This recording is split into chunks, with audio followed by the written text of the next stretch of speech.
প্রিয় বাংলাদেশি ভাই বোনেরা, আমাদের সবচেয়ে বড় সমস্যা ছিল 22, 23, 24, 25-এর নূল্যস্তা। অনেকগুলো বন্ধ হয়ে গেছিল, ব্লক করে ফেলা হয়েছিল।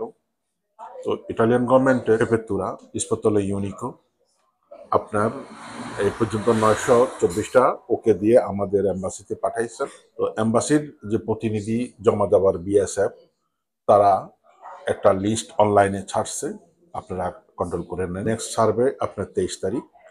এইভাবে কন্টিনিউ যেগুলো ওকে দিচ্ছে সেগুলা আপনার ভিসা আপনার অ্যাপয়েন্টমেন্ট ছাড়াই আপনারা দ্রুততার সহিত জমা দিতে পারবেন। জমা দিয়ে আপনারা ভিসা সংগ্রহ করুন।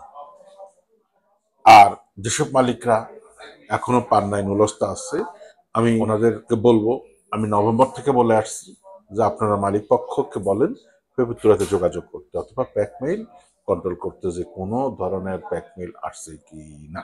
আশা করি সবাই বুঝতে পারছেন, কারণ প্যাকমেল আসলে যদি ডকুমেন্ট চায় আলোচ্য, বিশেষ করে আলোচ্য এবং দূর এবং আসানারাসিওনে, এগুলো দিলে ইনশাল্লাহ আশা করি সমস্যার সমাধান হয়ে যাবে। আল্লাহ হাফিজ।